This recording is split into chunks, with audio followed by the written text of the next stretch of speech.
From Hollywood, the CBS Radio Workshop.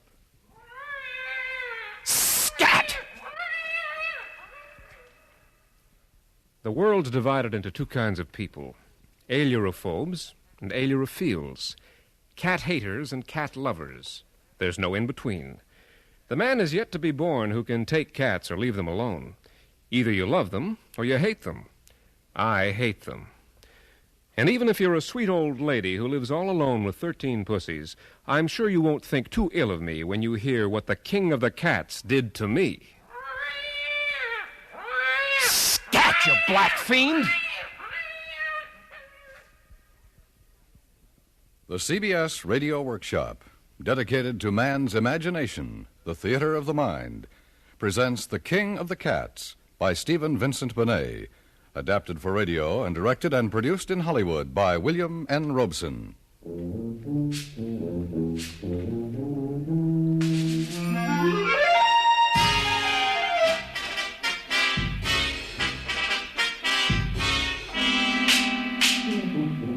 If I hadn't been so young, I suppose I could have taken it in stride. Of course, I didn't think I was young. I was 2 years out of Yale, and I thought I knew all the answers.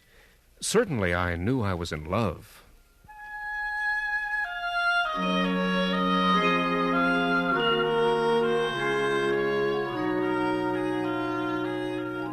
They say the most beautiful women in the world are Eurasian, and they're right.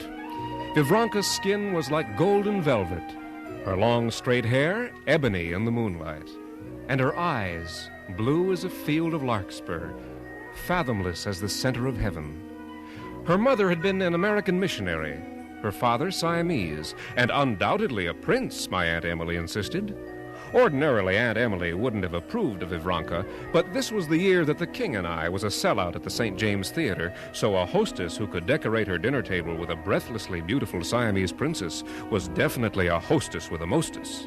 At least Aunt Emily always addressed her as princess, and Vivranka always replied to the title. My dear princess, how sweet of you to drop in. And tell me how nice you would get away from the office early. Lemon or cream, princess? Neither, Mrs. Culverin. And no sugar. Oh, of course, my dear. How stupid of me to forget. Here you are. Thank you. Tommy? I'll get myself a highball, if you don't mind. No, dear, go right ahead. I believe you know everyone, Princess. Mrs. Dandridge. Yes, of Mrs. course. Stanford. Professor Fairweather. Yes, indeed. Mrs. Dandridge has been telling us about the most fascinating man, my dear. A symphony conductor with a tail.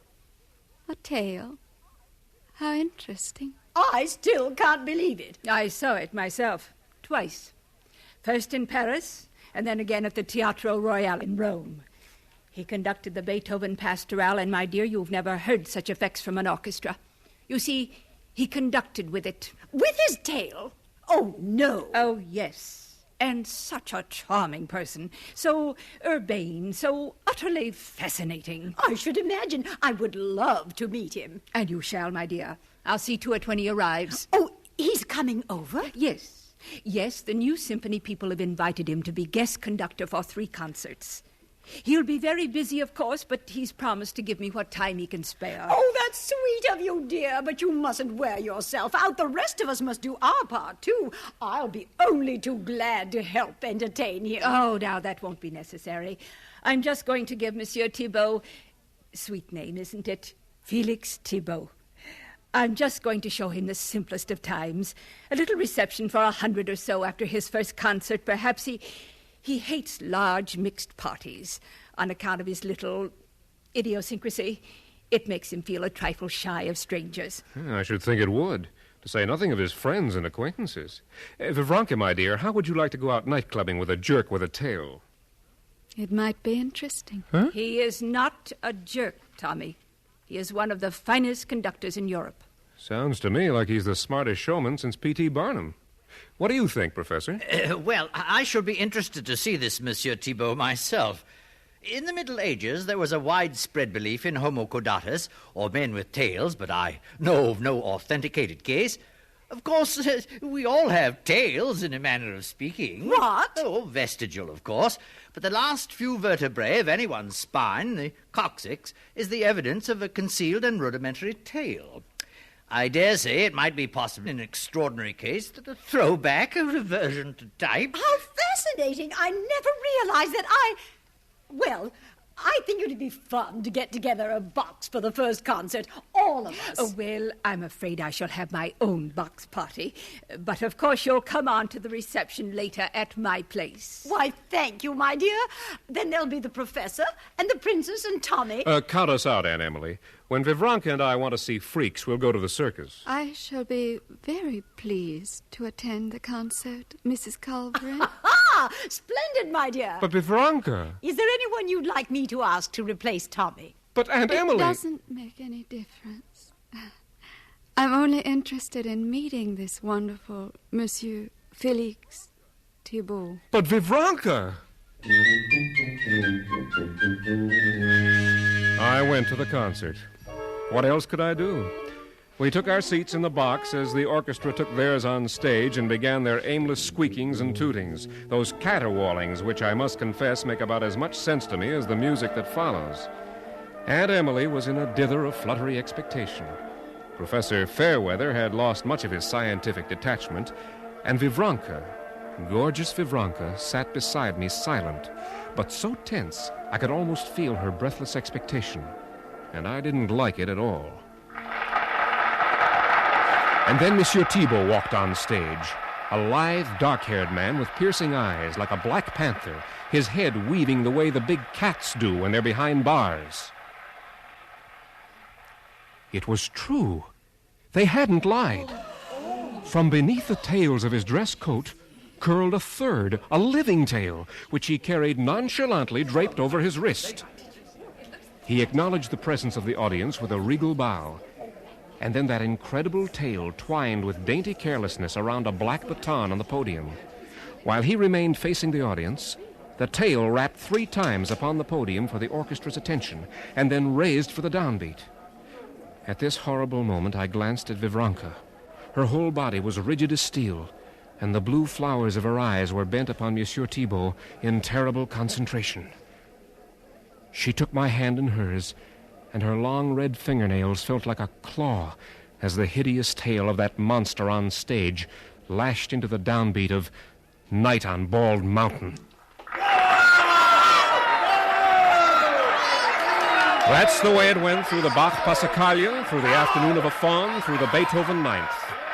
New York music lovers had never heard anything like it before, and New York music lovers never behaved quite like this before. As Monsieur Thibault finally glided from the stage after his 15th bow, the president of the Wednesday Sonata Club had to be forcibly restrained by her husband from flinging her $90,000 string of pearls after the maestro in an excess of aesthetic appreciation. And as we shouldered our way through the hysterical mob toward the waiting limousines, I distinctly heard Ludwig Willems, conductor of the mid-century Philharmonic, say to Dr. Friedrich Laskar, the great plastic surgeon. But it must be possible, Doctor. Think of the miracles they have accomplished in Denmark. There's $10,000 in it for you, Doctor, if only you can find a way to graft the tail onto me.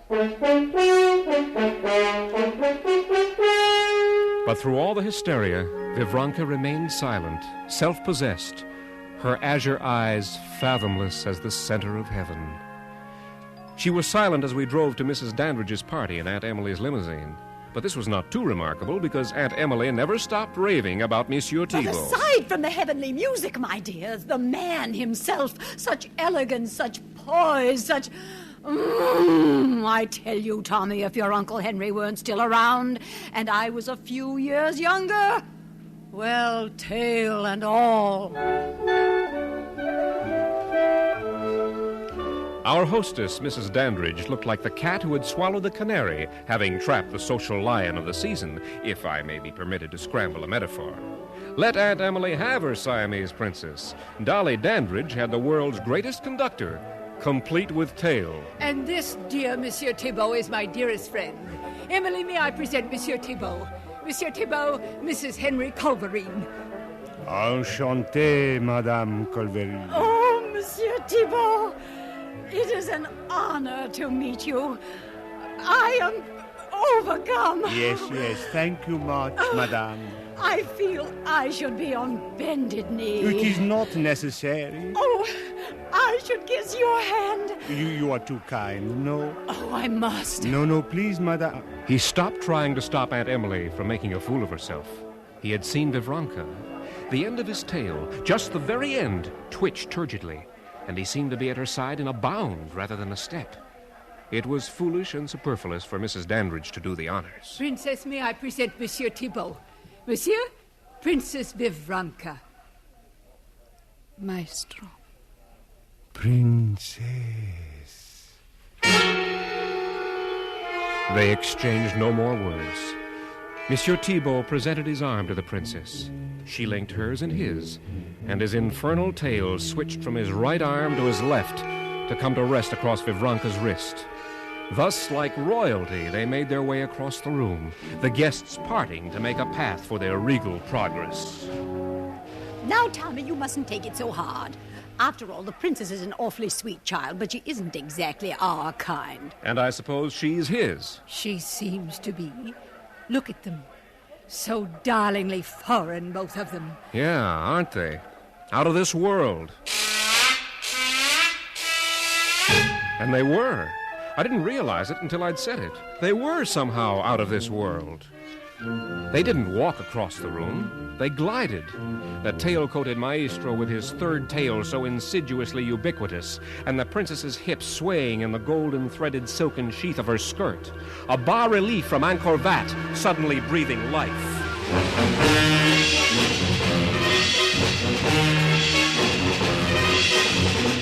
She never left his side for the rest of the evening. I didn't like it. I didn't like it a bit. But there was nothing I could do about it. After all, one can't very well make a scene, especially with a guest of honor. But Professor Fairweather, detached man of science, was bound by no such restrictive codes. Extraordinary. Simply extraordinary. I think it stinks. What? How's that, Tommy? What stinks? The way Vivranka's acting. Oh, nothing extraordinary about that. Her behavior's quite normal, I should say. Oh, it's the tail that's extraordinary. Yeah. Where'd he be without it? Where indeed, and what? Just another foreigner with a kiss-your-hand, madame accent. They're a dime a dozen. Yes, the tailless ones. Uh-oh, the princess has joined the other ladies for a moment. It's my opportunity.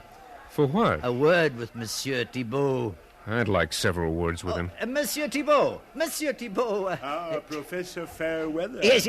May I speak to you a moment? But of course. You know Tommy Calvin, I believe? I don't think I've had the pleasure.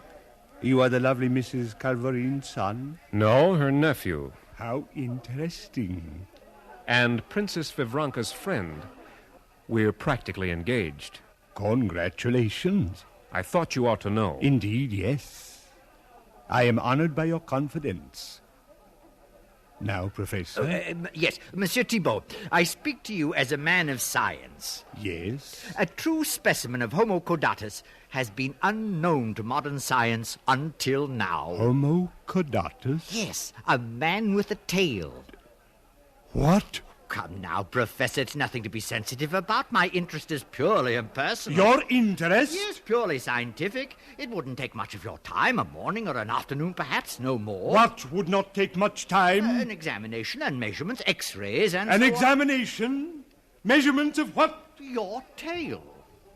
Dammar for the brocco ganmian! Monsieur Thibault, you ought to... Monsieur Thibault's tail lashed stingingly across the professor's face, cutting off his last words. Then the conductor turned and stalked out of the room, growling and spitting in his anger. Without even bothering to retrieve his hat and coat, he kept right on through the foyer and on out into the chilly night. Oh, dear.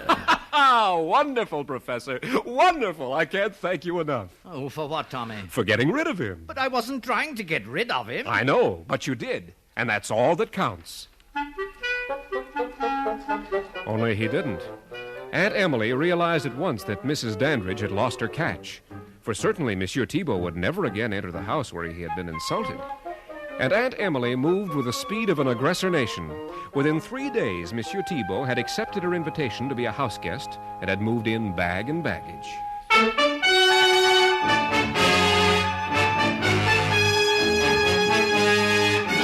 Now there was no escaping my tailed nemesis. And now it took no urging upon Vivranka to visit Aunt Emily. She wanted to be there. She preferred being there to any entertainment I could offer her. But there was one ray of hope. Thibault was committed to a long concert tour all the way to the coast, and with him out of the way, I felt sure I could mend the fences he had torn down. The day before the farewell dinner Aunt Emily was giving him, I dropped by after work to find my aunt in more than her usual dither. Oh, Tommy, isn't it just too exciting? I don't know, Aunt Emily, until I find out what it is. Why, Monsieur Thibault and the princess, of course. What about them? They're in love. This scarcely strikes me as news. And they're going to be married. Oh, no. Oh, yes, I'm going to make the announcement at the dinner party tomorrow night. Aunt Emily, how can you do this to me? Well, I didn't do it to you. Anyway, you must face this like a man. You know, you must find some nice homey girl like that Gretchen Woolwine from Chicago. You used to like her. I was younger than Aunt Emily, and that was before I knew Vivranka. Well, my dear, I'm afraid you've lost your princess. C'est la vie, c'est l'amour, as I always say. Where is Vivranka? Is she here? Oh, my, yes, she's in the library with Monsieur Thibault. Naturally. Now, don't disturb them, dear. I'm sure they want to be alone. Naturally. The hard knot in the pit of my stomach grew and grew. Finally, when Aunt Emily chattered off to change for dinner, I slipped down the hall toward the library. I couldn't hear voices, and the room was dark. I was about to flick on the light switch when I heard a strange sound. And then I saw them silhouetted in the dying light of the fire. Thibault was seated in a chair, and Vivranka crouched on a stool at his side, while his hand softly, smoothly stroked her dark hair. And all I could think of was black cat and Siamese kitten. And then I realized what the sound was. They weren't talking to each other. No, they were purring to each other. But, Professor Fairweather, what am I going to do? Now, Tommy, you must get hold of yourself. This whole thing has disturbed you to the point of hallucination. Nonsense, Professor. I heard them. I tell you, I heard them purring. Fantasy, sheer fantasy. Just because the man does have a tail, you're imagining... I'm positive he's a cat. And you cannot stand the thought of Vivranka marrying... I can't stand the thought of her marrying anyone. But a cat? It's monstrous. What am I going to do, Professor? Well, you might have the SPCA pick him up. Oh, please, Professor. Oh, I'm sorry, Tommy. I know you're serious. Wait a minute. I just thought of something. Oh, no, it's too ridiculous. What? Tell me, what? Oh, Tommy, you're a bad influence. You're leading my reason from the narrow path of scientific method to the doubtful fields of the supernatural. What are you talking about? Well, I was thinking of a story I read once. Oh, it's turned up in one form or another in the folklore of every land on earth, I suppose. It has to do with a traveler who saw within a ruined abbey a procession of cats lowering into a grave a little coffin with a tiny crown on it. Oh, filled with horror, the traveler hastened away from the place, and when he reached his destination, he couldn't help telling his host of the strange ritual he had seen. Well, scarcely had he finished when the host's cat, who'd been lying in front of the fire, leapt to its feet and cried out, "Then I am king of the cats," and disappeared in a flash up the chimney. So? Well, proceeding upon your premise that Monsieur Thibault is a cat, you will grant that he's a very extraordinary cat, a cat who could, presumably, one day be king of the cats? Of course. Of course. Yes, it might work. I'll pull it on him tomorrow night at Aunt Emily's dinner party. Only... Only what? Well, he won't buy that ruined abbey part. Well, then use your imagination. Make it Central Park. Sure, why not? Bring the story up to date. A funny thing happened today on my way up from the office.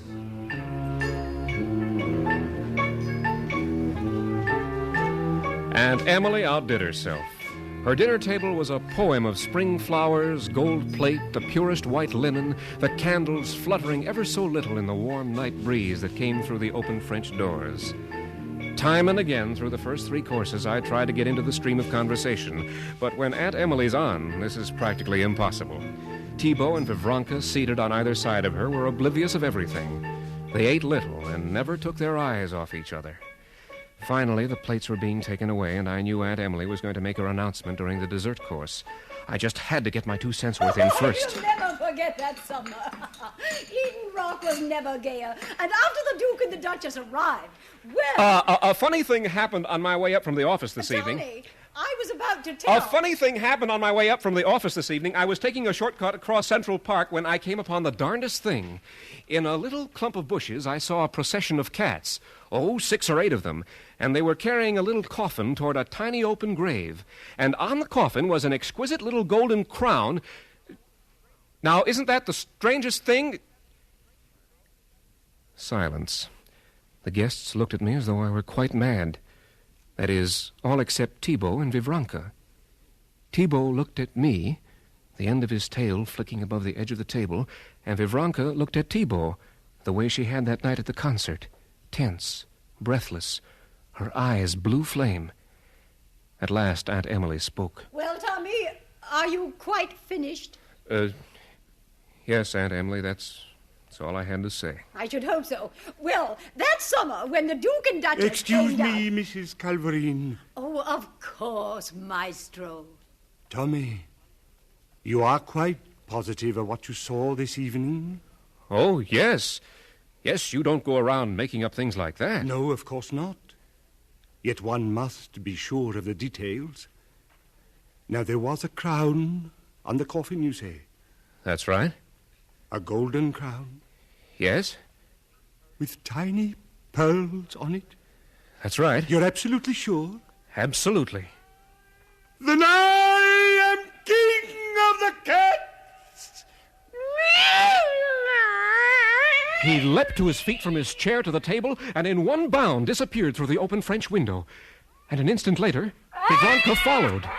As she disappeared from the balcony to the alley below, I caught just a glimpse of something protruding beneath her silken-sheathed skirt. It was a black-tipped, golden tail.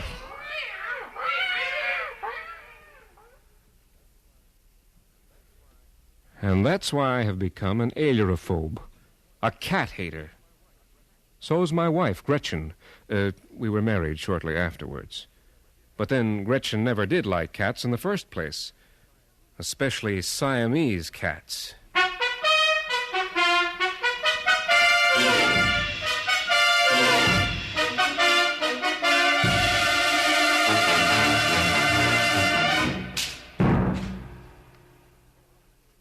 From Hollywood, the CBS Radio Workshop has presented The King of the Cats by Vincent Benet, with Byron Kane as Tommy, music arranged and conducted by Amerigo Marino.